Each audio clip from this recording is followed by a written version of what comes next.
mas o Vasco vai até o fim para garantir aí a lisura desse processo de licitação junto com a W Torre. É o entendimento do clube, segundo as fontes me disseram lá de dentro do clube, da própria W Torre, de que eles vão até o fim e não descartam uma impugnação caso eles entendam que nessa situação haja alguma irregularidade pela dupla Fla-Flu. Quem foi o melhor em campo? Eu votaria no Cebolinha, mas tá. eu quero destacar a parte física do Arrascaeta, que é algo que eu particularmente critiquei muito durante muito tempo e agora eu preciso elogiar, porque de fato o Arrascaeta tá soltinho, tá levinho, consequentemente ele vai conseguir fazer uma temporada bem melhor com a camisa do Flamengo. Não tem que centroavante reserva que é a altura do Pedro. Nenhum. Aliás, que centroavante titular que é a altura do Pedro jogando bola hoje no Brasil.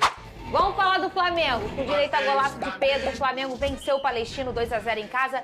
Casa cheia no Maracanã. A reportagem é do Flávio Vinicius. Fala, Flavinho.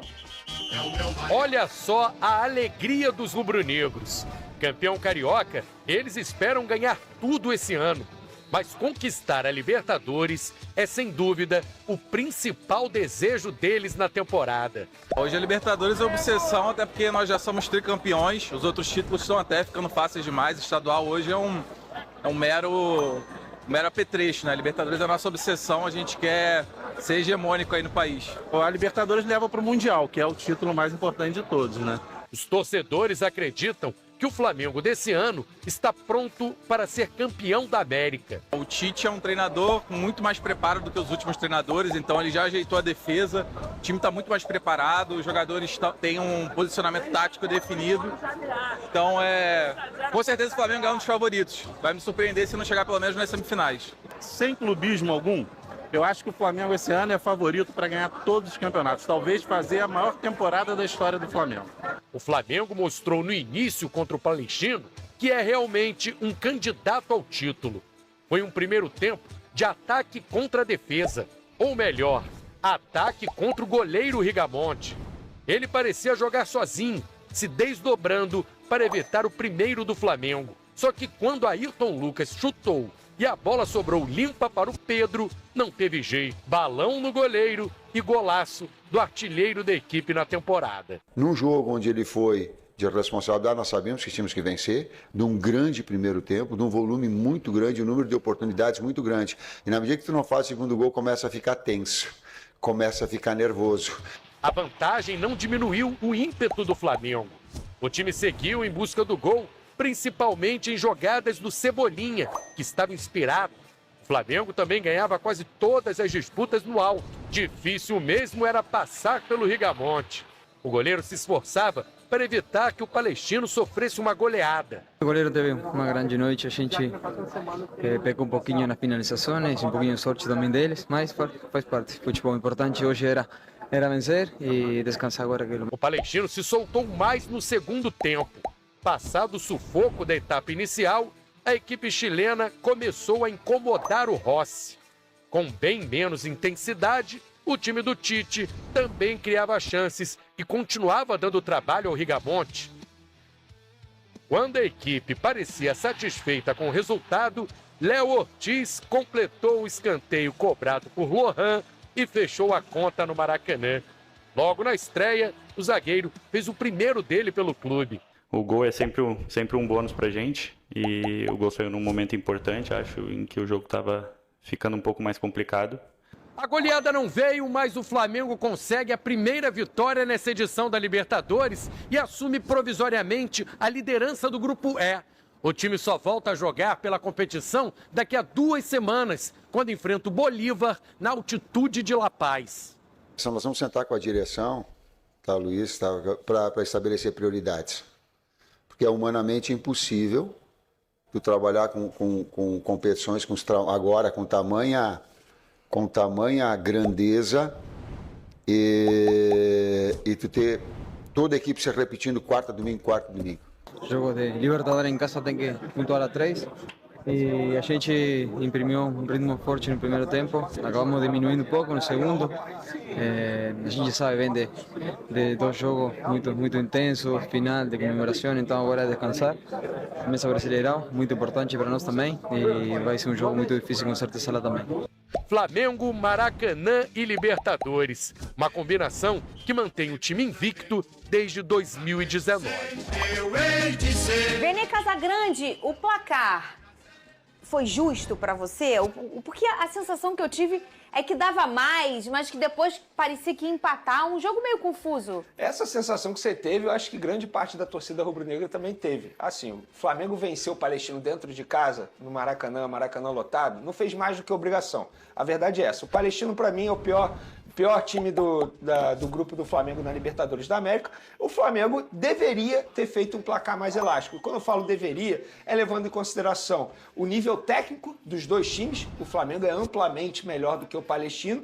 E também levando em consideração a disputa na fase de grupos. Porque, repito, saldo de gols será extremamente importante para o Flamengo nessa fase de grupos da Libertadores. O Flamengo tem que passar em primeiro, já pensando futuramente decidir as decisões de mata-mata da Libertadores dentro de casa, o segundo jogo sendo dentro de casa. Dito isso, esse jogo aí o Flamengo deveria ter feito sim um placar mais elástico. Na minha opinião, não jogou tão bem. Acho que o Tite foi o Tite na essência, um Tite totalmente pragmático. A gente pôde ver isso na alteração mesmo, quando ele tira o De La Cruz. Nem acho que o problema é tirar De La Cruz, o problema é quem ele coloca no lugar do De La Cruz. Porque a partir do momento que ele coloca o Alan, na minha opinião, ele está mostrando ali que ele está satisfeito com o que ele está vendo dentro de campo. Ele poderia ter botado um jogador mais ofensivo, talvez o Matheus Gonçalves ou até mesmo o Vitor Hugo, poderia ter feito isso, mas não, ele foi e colocou o Alan, mostrando que o Tite está sendo o Tite ali no Flamengo. O que eu acho é o seguinte, tem algum problema o Tite ser assim? Eu não vejo problema, ele vai vencer, ele não vai dar espetáculo. Mas acho que ele precisa entender o que é o Flamengo. Como a torcida do Flamengo gosta que o time atue. Eu acho que ele poderia ser mais ofensivo. Se ele fosse mais ofensivo, talvez o Flamengo poderia ter feito um placar mais elástico dentro de casa. E era isso que todo mundo imaginava. Ninguém imaginava o Flamengo vencendo por apenas 2-0. A verdade é essa. Eu acho que o Flamengo poderia ter entregue mais. Ficou devendo. Beleza, fez o dever de casa, mas acho que ficou devendo. Quem também ficou devendo? Qual setor desse time ficou criar devendo para crise você, não, Lucas Vene. Pedrosa? Boa tarde, Fernanda. 2-0 tá bom. Lembrando que a gente está aqui fazendo altas críticas para um time que venceu de 2-0 na Libertadores. Vamos Mas lá. tudo bem, tá tudo certo. Eu acho assim, foram dois jogos diferentes, né?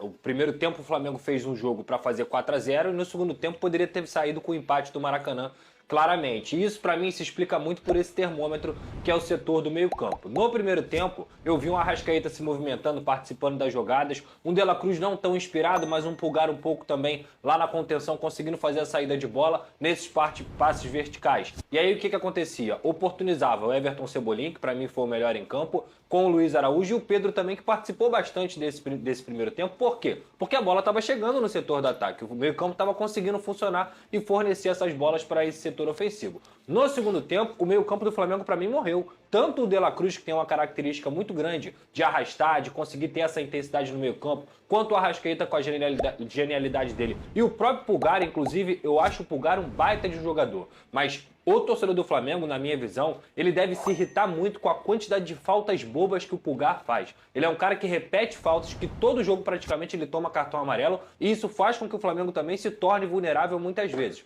Então esse setor do meio-campo ele não funcionou no segundo tempo, muito pelo contrário. O Palestino, como eu disse aqui, tomou o controle nesse setor e em muitas oportunidades quase empatou, inclusive a partida, pelo menos em 2 chances claras aí que teve. Então, o que fica desse jogo é, o Flamengo fez o dever de casa, mas aquele espetáculo que a gente estava esperando não aconteceu. No primeiro tempo produziu para fazer 3, 4 gols e no segundo tempo sentou no resultado, sendo que era um resultado perigoso. 1-0 dentro do Maracanã, com o Maracanã lotado. Você tem que jogar mais, você tem que tomar as rédeas da partida, principalmente pelo nível do seu adversário. Então, de forma geral aí, eu acho que o Flamengo venceu, mas não convenceu. Você falou do meio-campo, mas tem um cara que se destacou naturalmente, que sempre se destaca, que é o Arrascaeta, mas ultimamente, fisicamente, está voando, né, Vene Casagrande? Concordo com você, Fernandinha. Inclusive, era uma preocupação que a gente tinha em relação a esse jogador, que de fato, nas últimas temporadas, tinha sido o defeito dele, digamos assim, o problema do Arrascaeta, que era a parte física. A gente pouco via o Arrascaeta terminando um jogo, por exemplo, ficando 90 minutos em campo. Agora, é totalmente diferente. A gente pode ver um Arrascaeta muito mais leve, muito mais solto. Consequentemente, ele vai conseguir jogar mais. Concordo com o Pedrosa, que no segundo tempo ele até caiu um pouco de produção, mas não só ele, acho que o time inteiro do Flamengo. Mas se eu tiver que destacar, eu quero destacar a partir do Everton Cebolinha, se alguém me perguntar quem foi o melhor em campo, eu votaria no Cebolinha. Quem foi o melhor em campo? Eu votaria Vene? no Cebolinha, mas tá. eu quero destacar a parte física do Arrascaeta, que é algo que eu particularmente critiquei muito durante muito tempo e agora eu preciso elogiar, porque de fato o Arrascaeta tá soltinho, tá levinho, consequentemente ele vai conseguir fazer uma temporada bem melhor com a camisa do Flamengo. Quem tá soltinho, tá levinho também é o Pedro. Fez um golaço ontem, atingiu, gente, 120 gols com a camisa do Flamengo. Ele entrou para o ranking dos 15 maiores artilheiros da história do Flamengo. E nessa temporada ele tem 15 gols em 16 jogos. Lucas Pedrosa, números impressionantes do atacante Pedro, que é o grande artilheiro do novo Maracanã, né? Se a minha memória não falha, ele é o artilheiro desse novo Maracanã. É o casamento perfeito, né? Quando a gente pensa no movimento do Tite levando o Pedro para a seleção brasileira, é porque ele encarava que o Pedro era o melhor centroavante do Brasil. E isso tudo vem acontecendo justamente quando o Tite monta um time que prioriza muito o Pedro. Inclusive, no segundo tempo, ele cobra bastante o Pedro por aquela situação sem bola, que a gente sempre fala aqui, faz o balanço, pressiona um pouco mais. Mas eu não consigo enxergar a queda de rendimento do Pedro no segundo tempo como um problema do Pedro. Como eu disse aqui, foi um problema do meio-campo que não conseguiu dar as bolas para o Pedro e também os jogadores de ponta que não conseguiram. Mas no primeiro tempo o Pedro mostrou todo o repertório dele, saiu da área, participou, junto com o Everton Cebolinha, junto com o Luiz Araújo também, que no primeiro tempo fez um bom jogo. É o melhor centroavante do Brasil na atualidade, eu não tenho dúvida disso. Sabe quando você vê que é um golaço aço?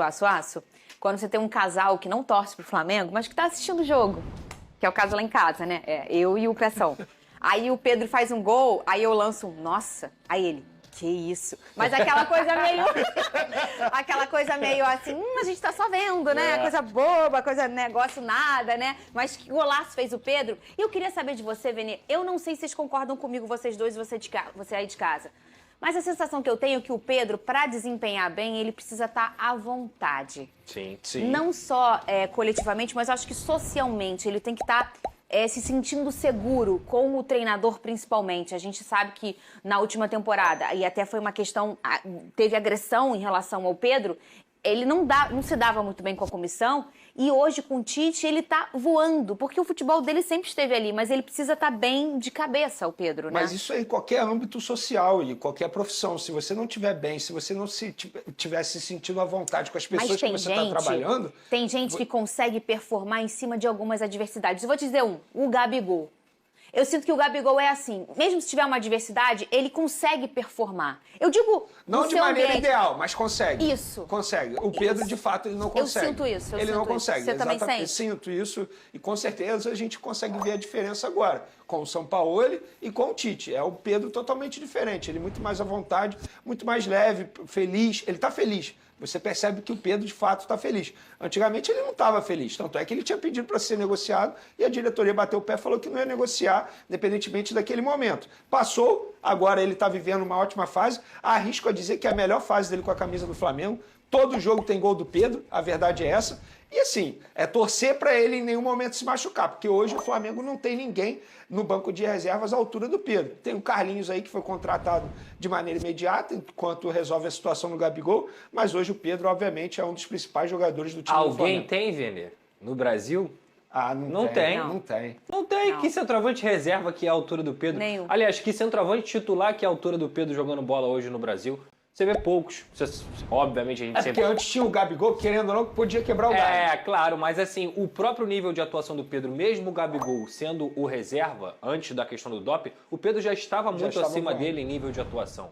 Então hoje no Brasil você vê o Paulinho, que é um monstro, mas que não é um centroavante de ofício, mas que faz o ataque muito bem. O Germancano, tem um Calheri da vida, tem um Diego Costa lá no Grêmio, tem um Tiquinho Soares aqui no Botafogo, o Verratti, mas todos esses que eu citei, tirando talvez o Paulinho, com características diferentes, eles não estão no nível do Pedro. A gente está falando de um jogador que estava na Copa do Mundo.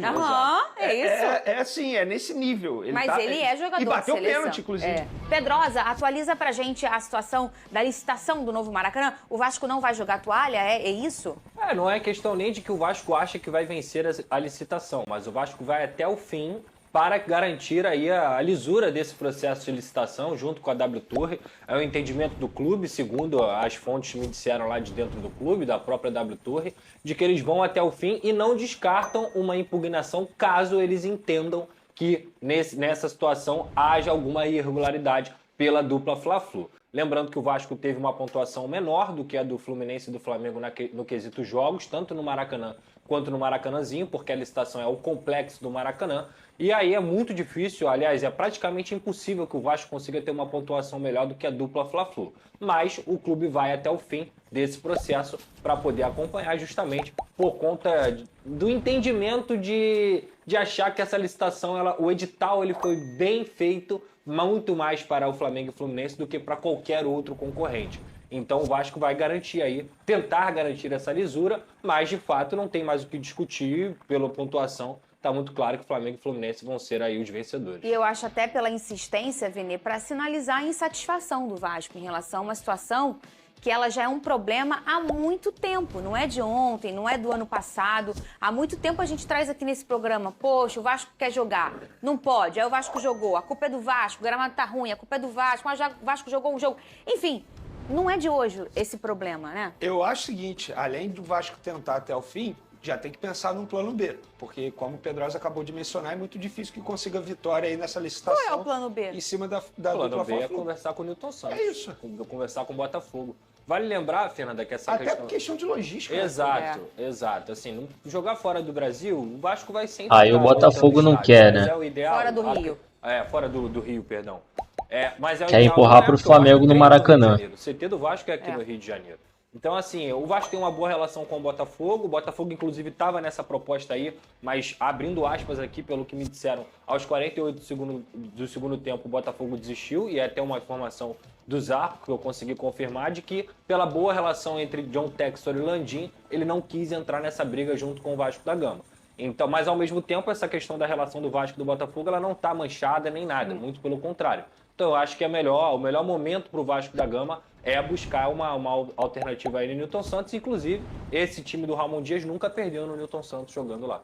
E no ano passado o Vasco fez o clássico com o Fluminense e venceu bem, foi 4x2, né? 4x2. Foi no estádio Venceu Newton o Botafogo, Santos, pelo né? mesmo placar aqui, Venceu o esse ano. Botafogo, exato. Não, quem sou eu para dar Mas minha esse opinião, o Vasco mas... foi o mandante, né? Contra o contra Fluminense. o Fluminense, O Vasco, verdade. o Botafogo cedeu, claro, com o Vasco custeando, obviamente, mas o Vasco jogou lá como um mandante nessa partida. Quem sou eu para dar minha opinião em relação a isso? Mas se eu fosse o Vasco da Gama, com certeza eu ia brigar, entre aspas, e tentar fazer uma parceria com o Botafogo para atuar no Newton Santos.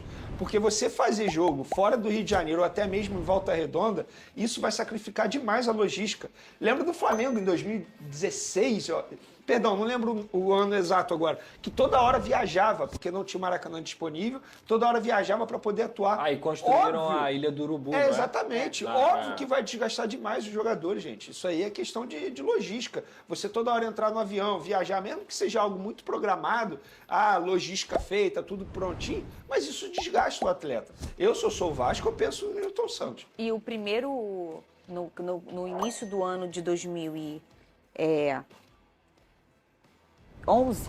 talvez, 12, 11. O Flamengo e o Fluminense jogavam no Newton Santos porque o Maracanã estava fechado para a obra da Copa de 2014. Sim. O Fluminense foi campeão brasileiro. Duas vezes no Newton exato. Santos. Em 2000, foi gol de Sheik em 2010. Vezes, tanto 10 quanto o 12 também. Se eu não me engano, o 12 também. 10 e 12. O 12 também, com certeza também, porque eu trabalhava lá e os jogos eram lá. E agora, melhor ainda, que o gramado é sintético, então não tem essa preocupação, vai gastar o gramado, é muito jogo, é muita gente jogando. Torcedor, o Pedrosa deu o recado aí, parece que o Vasco não vai descansar enquanto ele não conseguir alguma coisa em relação ao Maracanã.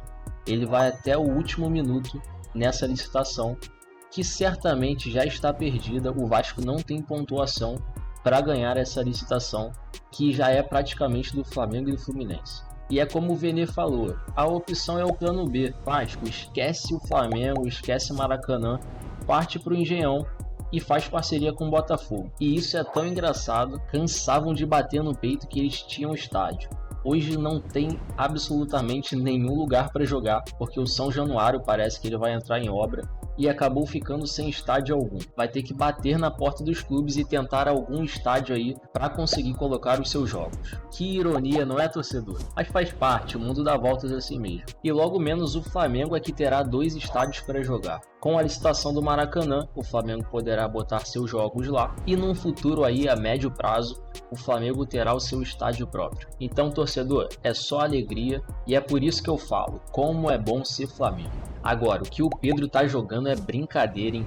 Que golaço que o Pedro fez no jogo de ontem contra o Palestino. Aquele lençol ali, até os torcedores rivais ficaram de boca aberta. Foi um verdadeiro golaço. Merecido, tem vivido uma fase sensacional e tomara que ele siga aí batendo metas atrás de metas. Eu fico por aqui e até o próximo vídeo.